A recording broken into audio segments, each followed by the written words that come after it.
عشان تكون جزء من المغامرة وتعيش معانا أحداثها بكل تفاصيلها، جمد قلبك ودوس لايك وخليك مستعد واشترك في القناة واجهز وفعل الجرس وشير الحلقة عشان نزورك وانت في مكانك. يمكن يجي عليك الدور في يوم وتكون انت سر من أسرارنا.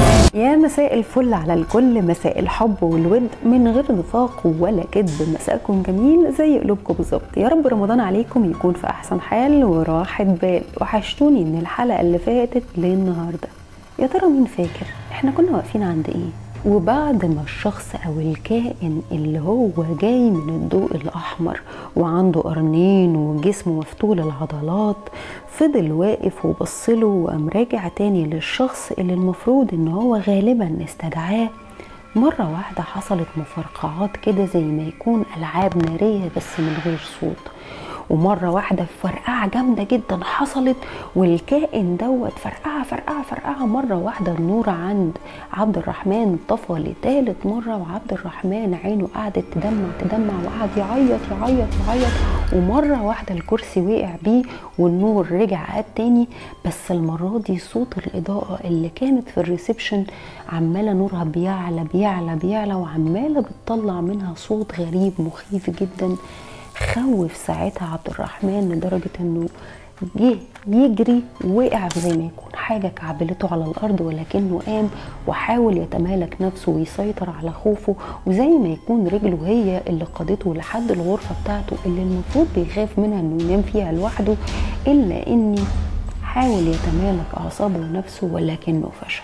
وهو بيجري علشان يطلع على السرير بتاعه حصل ان هو ما قدرش يمسك نفسه، وللأسف الشديد عمل حمام على نفسه من كتر الخوف، لأنه ما حسش إلا والمية يا عيني نازلة منه لا إراديا، ولكن هو مركزش غير في خوفه وإن هو يغطي وشه بالغطاء بتاعه علشان خايف من المنظر الغريب البشع اللي ما حدش أبدا يقدر إنه يستوعبه. وبالفعل نام وبل نفسه وبل السرير بالغطا وما فكرش غير والنور طالع وهو رايح في النوم، زي ما يكون كده اغمى عليه بعد ما الاضاءة بتاعت النور عمالة بتزيد بشكل مبالغ فيه والاصوات عمالة بتطلع بشكل رهيب ومخيف، خلى بودي في حالة ذعر غير عادية. ما حسش بأي حاجة وهو مش متعود دايما انه يقوم منه لنفسه، كانت دايما مامته هي اللي بتقومه. المهم ساعتها عبد الرحمن صحي على أصوات كده غريبة في البيت عنده، ولكنه قام بالعافية، وأول ما لقى ضوء النهار منور الأوضة ده اللي اداله نوع من أنواع الاطمئنان، ورجع تاني الطمأنينة إنه ينزل من على السرير ويحاول يبص على الصوت الهيصة والدب والرزع والكلام والزعيق اللي عمال يحصل عنه في الأوضة. جه يفتح الباب بالراحة وبيبص لقى جيران العمارة كلهم عنده. هو ما ترجمش اي حاجة غير كل اللي في باله ان هو يروح على الحمام بسرعة قبل ما والده يشوفه علشان يبدل ملابسه قبل ما باباه ياخد باله ويزعقله او يضربه او يعنفه. وبالفعل راح على الحمام وفضل بودي في الحمام خايف لا يخرج من والده لا يعرف بالامر ويمد ايده عليه او يضربه. وبعد ما اخد هدومه فضل واقف خايف بعد ما غير هدومه وخايف يخرج، وعمال بيسمع صوت الجيران والصوت العالي اللي مش فاهم هو الايه، لحد ما مرة واحدة باباه قام جاي بصوت عالي: يلا اخرج يا بودي بسرعة علشان في ناس عايزة تدخل. وطبعا اول ما بودي سمع صوت باباه خاف جدا وقام فاتح الباب وجاي جري على اوضته من غير ما والده يشوفه او يجي على الحمام مرة تانية. جاي والده بيخش علشان يظبط الحمام علشان في حد من الجيران عايز يستخدم الحمام، وبالفعل بيفتح باب الحمام لقى ابنه حاطط الهدوم اللي كانت مبلولة اللي عمل فيها الحمام حاططها في الحمام ومرمية على الارض. طبعا اول ما شاف الوضع بقسوة الاب اللي هو اصلا مش متعود على ابنه راح وقعد يزعق فيه، قال له: انت اكيد والدتك ما احسنتش تربيتك، انت لازم تتحمل المسؤولية، وقعد يعنفه. ولكن لم الدور وشال الهدوم وقام راجع تاني علشان الجيران او الجار اللي عايز يستعمل الحمام، وهو ده السبب اللي خلاه يكف عن ضرب بودي. وفي لحظة اللي هو اسمه احمد عبد المولى اللي هو والد احمد فكر احمد في الموضوع: هو انا المفروض اتجوز حد تاني علشان يرعاه؟ ولا هيقولوا عليا ان انا هجيب له مرات اب ويقعدوا يعنفوني. وقعدت اللوم والافكار تيجي في باله اللحظه، رغم ان ليه اخت هي اللي بتيجي تنظف البيت وبتعمل لهم اكل من حين لاخر، ولكن حس ان ده مش ده الكفايه. هو عايز يجيب حد لبودي علشان تراعيه وتحسن تربيته بدل الحاله المزريه اللي هو وصل لها. وما كانش يعرف اللي شافه ابنه طول الليل.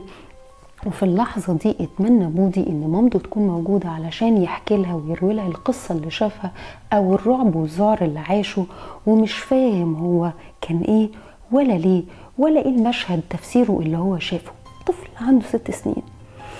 وبالفعل الاب على طول رجع تاني للجار ودخل، والجيران عماله بتتكلم وتتحدث، يا ترى الشرطه جايه امتى، يا ترى الشرطه اتاخرت ليه، وطبعا الشاي مغرق كوبايات الشاي مغرقه البيت، والجيران هنا وهنا وزحمه وي وعمالين يسالوا هي الشرطه هتيجي امتى.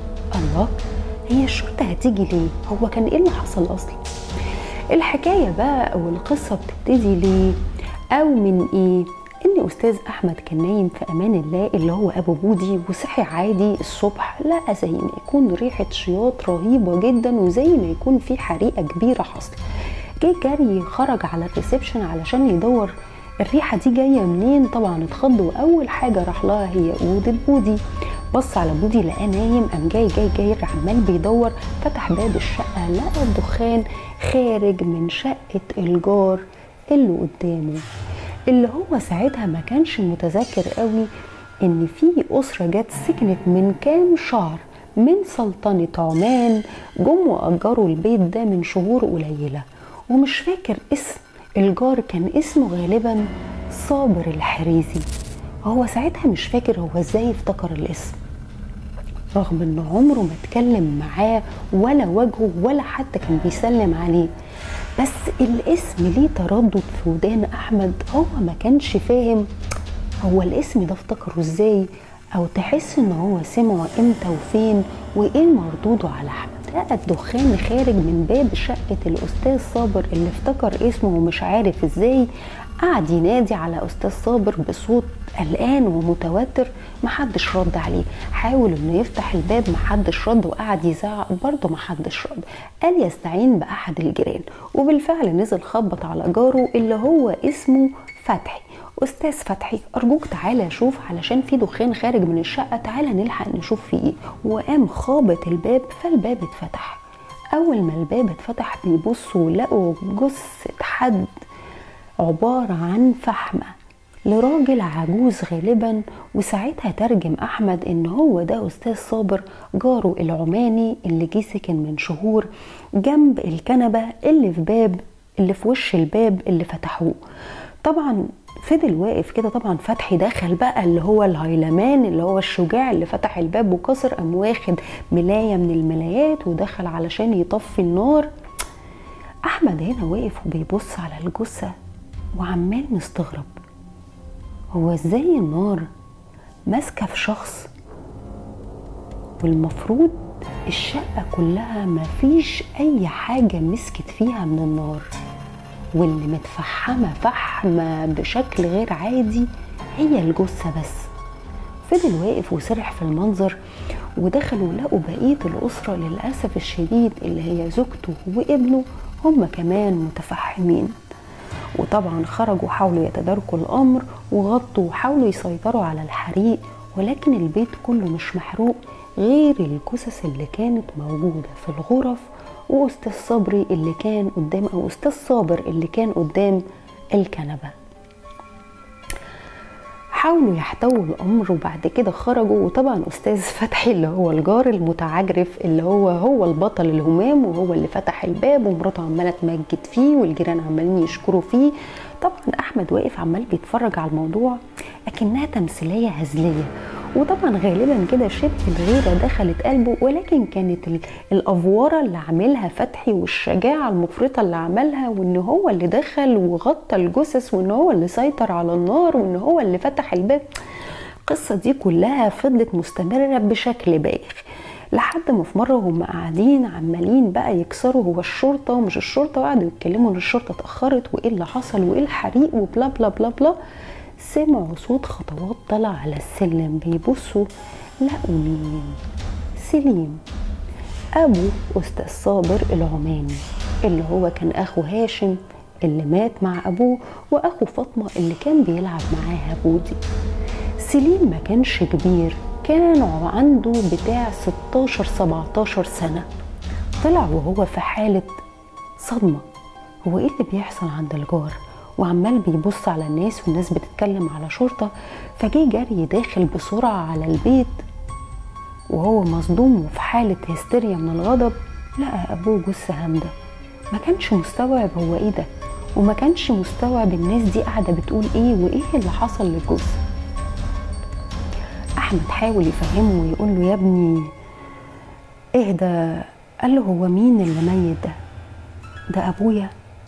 أحمد كان عمال بيقولها له أو مش عارف يقولها له ازاي بشكل بسيط وبيحاول يبسطها له. يقوم جاي أستاذ فتحي المتعجرف وأكنه متعود على إنه يبلغ الناس بمدى الأزمة أو مدى الكارثة للأموات، وأكنه متعود على تبليغ الناس بموت شخص ما. قال له ابني البقاء لله، أبوك هو اللي مات، بشكل فيه قسوة وعجرفة غير عادية. الولد بصله كده وما كانش مستوعب هو بيقول ايه، وفي حالة الصدمة اللي سليم كان فيها عاد تاني فتحي الجملة وقال له انت ايه هتكفر بالله ولا ايه، وابتدى يعنفه بالكلام وأكنه متعمد انه يوجع سليم بالكلام. قام سليم بمنتهى الغضب زقه، وطبعا الراجل وقع وما كانش متوقع ابدا ان سليم يعمل حاجة زي كده بعد ما الراجل يعني رماله او واجهه بموت ابوه واخواته بشكل بشع. ومره واحده قاموا مهدين الوضع، واحمد اخد سليم ومرات فتحي خدته، الجيران قعدت تهدي الوضع واحمد خد سليم لحد ما اخيرا الشرطه وصلت وجم اخدوا الجثث والمعاينات. طبعا الكل استغرب في حاله من الاستغراب من الطب الشرعي ان الجثث مفيش ما يستدعي اشعال النيران، واكن النار خرجت من الجثث نفسها. واكتفوا باكمال التحقيقات مع سليم وقعدوا يستجوبوه. قال له ابويا واخويا جم علشان يعملوا هنا بيزنس ويعملوا مشروعات وكنا هنستقر هنا. طيب انت ليك اهل؟ ايوه ليا اهل. اخدوا بعض الاستجوابات منه وهيستدعوا بعض الاعمام علشان يشوفوا حالته الدراسيه هتعمل ايه وبلا بلا بلا، واستكملوا التحقيقات. واستاذ احمد ابو بودي اخدوا معاه على البيت علشان ما يصحش انه يسيبه لوحده. وبالفعل خلصت التحقيقات. احمد اخد سليم على البيت وقعد يتكلم معاه ويواسيه، وقام بدور الاب اللي هو سليم افتقده، وقعد يهديه ويتكلم معاه وفتح له بيته وقعد يقول له طب انت هترجع؟ قال له انا مستحيل ارجع.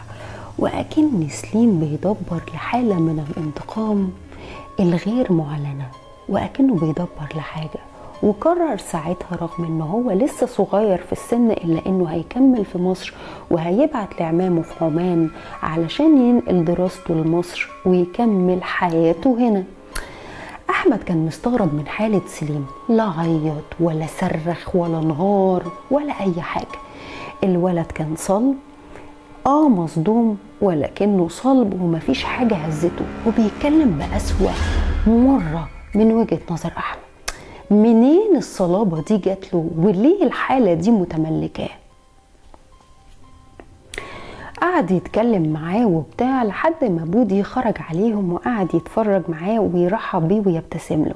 وبودي قعد جنب سليم وقعد يتكلم معاه ويقول له تحب اجيب لك قناة السبيستون؟ قام سليم باصص له كده وابتسم وهزله راسه ان هو لا مش عايز يتفرج. بودي مسك الريموت وكالعادة قعد يدور في التلفزيون ويقلب، وبعد كده بص تاني لسليم وقال له هو انا ينفع العب مع اختك فاطمة تاني؟ قام باصص له كده سليم وقام باصص في الارض، وكانت نظرته زي ما يكون قال لبودي مستحيل تلعب معاها تاني لانها راحت. بودي من غير ما سليم يقول له ولا كلمة، بودي بصله وبص لتعبيراته وعيونه وقام واخد بعضه وجاي جري على اوضته من غير كلام، وقفل باب غرفته اللي للأسف الشديد بقت هي المكان الوحيد لعزلته ووحدته من بعد أمه. وفضل ساعتها احمد عمال بيتكلم مع بودي ونزل، كان النهار طلع، قال له انت لازم تستريح شويه عقبال ما النهار يطلع وانزل اجيب لكم فطار. وبالفعل نزل جاب بقى سندوتشات وحاجات وبتاع وطلع علشان يخليه يفطر، وبعد كده فطره، وبعد كده قال له يا حبيبي انت لازم تستريح وما ينفعش انك انت تسيبنا، انت هتفضل معانا هنا. قعدوا، وفي عز ما هو نايم مرة واحدة سليم قام وما كانش مرتاح للبيت، رغم ان استاذ احمد كان موجب معاه وسايب له الغرفة بتاعته، الا ان سليم ما كانش مرتاح وحس ان هو عايز يقوم ويروح البيت بتاعه. واول ما قام وقعد على السرير ويتفقد كده الوضع حواليه، قعد خرج لقى استاذ احمد نايم وبودي في غرفته. رجع تاني وقام قاعد، وهو قاعد على طرف السرير اللي كان نايم عليه قعد وشبه همس وشوشة قال إذا كنت تسمعني احضر يا صادم. عاد الموضوع تاني، إذا كنت تسمعني أو قريب مني احضر يا صالم. ومرة واحدة قام عايد تاني بصوت همس ومتكرر نفس الوشوشة،